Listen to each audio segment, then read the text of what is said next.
The lone Vistana breathes a sigh of grateful relief as you finish escorting him back to his wagon. "You have saved my life and brought me to safety," he says. "I'm forever indebted to you. However, I have a little coin to my name, and I'd like to repay your kindness somehow. How about a card reading?"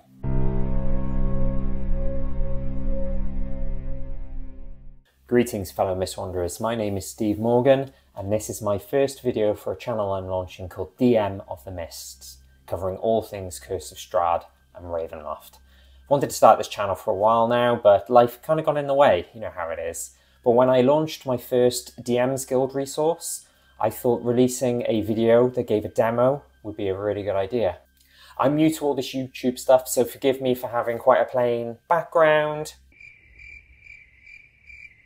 Yeah, I'll get that sorted in future videos. In this video, I'm going to talk to you about my Ravenloft supplement, the Second Tarokka Reading, and give a demo, an example draw of the cards, so you can see what it's like, how it works, what to expect. What is the Second Tarokka Reading? In Curse of Strahd, oh, really important, there's spoilers for Curse of Strahd in this, so if you're hoping to play it one day, probably best to switch off now. An NPC named Madam Eva gives the players a card reading, which leads them to powerful items and fated allies spread throughout all of the land of Barovia, which will help them to defeat the titular vampire villain. For DMs who want to run a campaign as a sequel to Curse of Strahd in the Ravenloft setting, known as the Domains of Dread, the Second Tarokka Reading points characters to powerful magic items and a fated ally this time spread throughout all the Domains of Dread, whether that's Barovia, Darkon, Volkovnia, Valachan, maybe it's Valakan, or elsewhere. Essentially, it helps you to run another Tarokka reading, similar to the one that Madam Eva gave, and helps to give direction and purpose to a domain hopping campaign. The idea came from my own game. I DM'd Curse of Strahd for some players, and we carried on playing with the same characters following Strahd's defeat. They visited Volkovnia, where one of the characters was from, and I introduced a Vistana who gave them the card reading. I then realised that with a bit of work, I can make it publishable and useful for other DMs.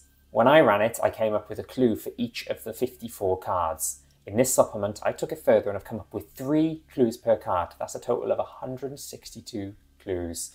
120 clues for magic item locations and 42 possible fated allies. Some might consider that overkill, and they're not wrong.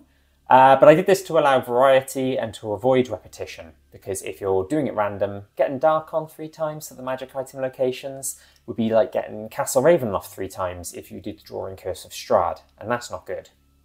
What's included in the Second Tarokka Reading? I won't go into too much detail on this video. You can get the full info by grabbing it from DM's Guild, but here's the main points. It contains clues for locations in all 39 domains, major and minor, listed in Van Richten's Guide to Ravenloft. The major domains appear multiple times each, that's places like Barovia, Borca, Darkon, the ones with multiple pages of info. The minor domains each appear at least once, that's Forlorn, Gastria, and so on. The ones that only have a paragraph or 2 each later on in the book.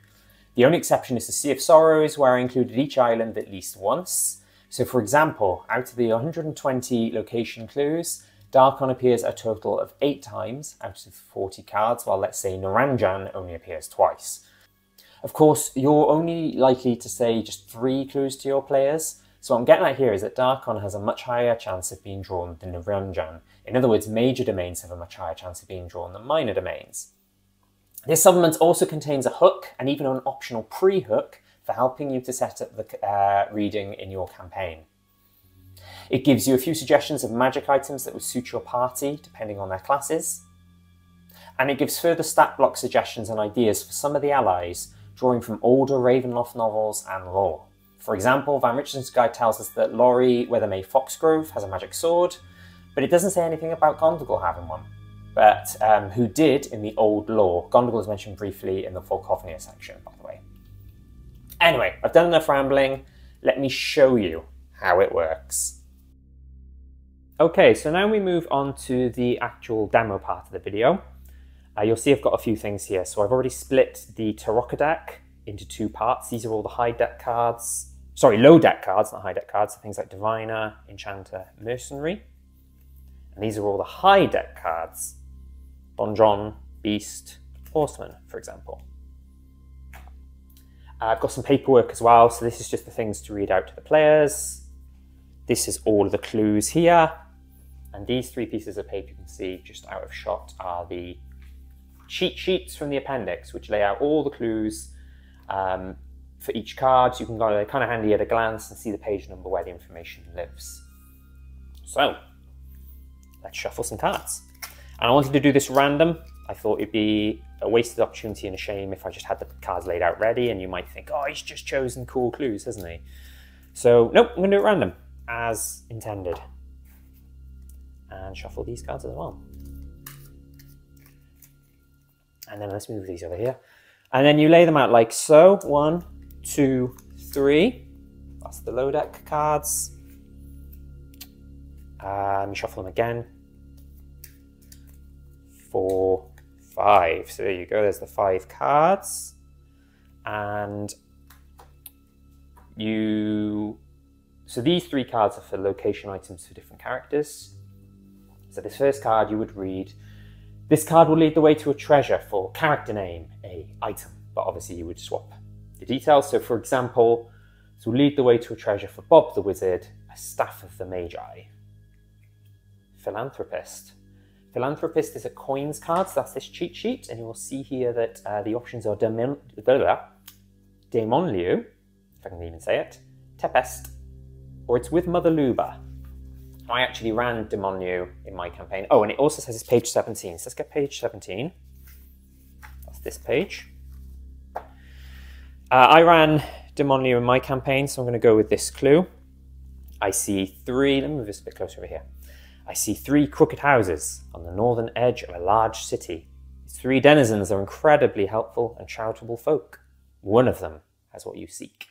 And underneath the clue information, or the bit you read out, it says that it's Dementlieu, 3 odd gables, referring to the 3 green hags who live there, and you can find all that information in Van Richten's Guide to Ravenloft. So that's where the first one is.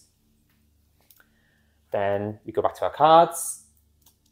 This card will lead the way to a treasure for, let's say, for example, Koba, a Vorpal sword. Charlatan. Charlatan is a glyph card. Dementlieu again. So this is exactly the reason why I came up with multiple clues per card, because I didn't want people to accidentally, have the same domain twice or 3 times. So I'm not going to do Dementlieu this time. I'm going to do Vhage Agency or Zerizia. And I'm going to go for Vhage Agency, I think. So that's page 24. Oops, that goes over here. Page 24 is that page. I see a detective in an office. Seek out the one nicknamed Flintlock. She has your treasure. And it says, a small bit of information here saying, refer to Van Richten's Guide to Ravenloft. Perhaps Flintlock only gives the treasure if you do a case for her or with her, something like that. The decision on how that plays out is up to you. Card 3. This card will lead the way to a treasure for, let's say, Kazan Prime, a staff of power. Necromancer. I didn't mean to say that in such a spooky voice. So that is the stars cards. That's this cheat sheet. Necromancer, so the choices are Darkon, the Shadowlands, or Larissa Snowmane's boat. And that's page 15. So let me put all these back here and then find page 15. Whoops, gone too far. Page 15, Necromancer. Oh, this is a hard choice. I'm having Darkon as the final place they visit as part of my campaign. So it's either going to be the Shadowlands or Larissa Snowmane's boat. I think I'm going to go for Larissa Snowmane's boat because she's cool. I recently read a lot of the old Ravenloft novels, and there's one called Dance of the Dead, in which she's the protagonist. So I'm going to say her boat contains the 3rd treasure, and so they have to try and locate her. The clue is, I see a paddleboat. Its captain is a talented dancer, a dancer of the dead. The treasure is in her possession. So they've got to try and track down, so they can ask around, anyone know of a paddleboat? And something about a talented dancer of the dead. And then hopefully they can find her boat. Her boat could be in Sorange, assuming I pronounced that correctly.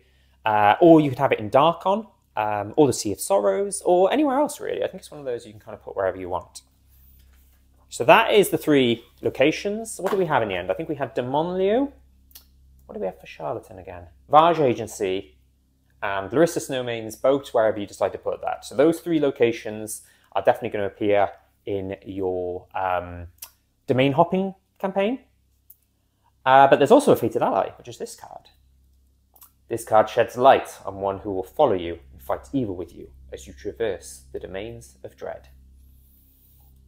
Ghost. Oh, we got some interesting options here. So let's see. Ghost. So that's page 31. So let's get the page up first. A lot of the allies are just on one page, which makes it a bit easier. There we go. So the options for Ghost are Erasmus van Richten, who's Rudolf van Richten's son, as detailed in Vanish's Guide to Ravenloft. Leo Delisnia in Barovia.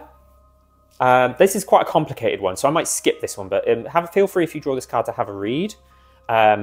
2 things. One, some people play it that when people finish up at a domain, so if you're playing this as the Curse of Strahd sequel, people can't necessarily get back to Barovia easily, or Barovia disappears, or what have you.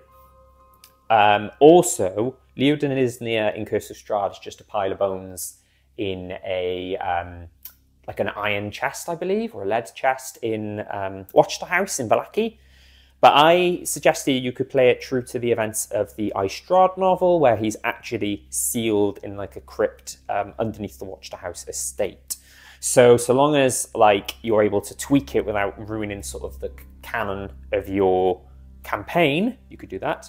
Or there's also Professor Picali, who's in the carnival. I'm going to choose Erasmus, so I will read, I see a doctor who lost his son to a vampire.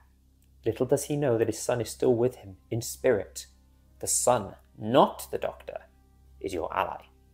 Another complication here is if Van Richten died during the events of Curse of Strahd, then Erasmus, maybe he haunts the spot where he died, or you can find him in Rivelis in Darkon. This isn't written here, but just as possible options. It does say, though, that if Van Richten is still alive, he will be with Van Richten. Perhaps he starts haunting, quote marks, haunting Van Richten after he leaves Barovia, after Strahd has been defeated. And one example of a place he could be is Mordant, because he has a shop there. Or perhaps he gets spirited away to a different domain. So in my campaign, when he left Barovia to head to Mordant, he got dragged by the mist into Valachan. Or maybe it's Valacan, I'm not sure of the pronunciation. But they could find him there. So that's the ally. So they've got Dementlieu, Vhage Agency, Larissa Snowmane's boat as the 3 item locations, and the ally is Erasmus van Richten. Now there is no 5th card. It explains why in the guide. So you just do these 4 cards, and that's it. Let me know what you got if you do this draw, whether you just play around or you actually add this to your campaign. I already know of a couple of people who've added it, who've done a draw and maybe even added it to their campaign. And it's really exciting to see what locations and ally they got and what magic items they're giving their players and their PCs as well. Awesome, thank you very much. And that's it for now. Thanks for watching. Be sure to pick up a copy of the Second Tarokka Reading from the Onions Guild. It's pay what you want, so feel free to grab it for free, or if you're happy to throw a few dollars my way, then I would really appreciate that. Thank you so much. I'm going to be putting more Curse of Strahd and Ravenloft videos out in the future, so feel free to subscribe to this channel, DM of the Mists, to see those once they're out. Also, if you'd like to support me another way, I'm an aspiring fantasy novelist. My trilogy, the Demon series, is currently in the works. It's very D&D inspired, probably more like Forgotten Realms, Honor Amongst Thieves, as opposed to Ravenloft. It's not out yet, but I'm hoping to publish the first 2 books soon. If you go to thedemonseries.com, there's a mailing list box if you'd like to be notified of when it comes out. Thank you, Mist Wanderers. May Ezra guide your path through the mists.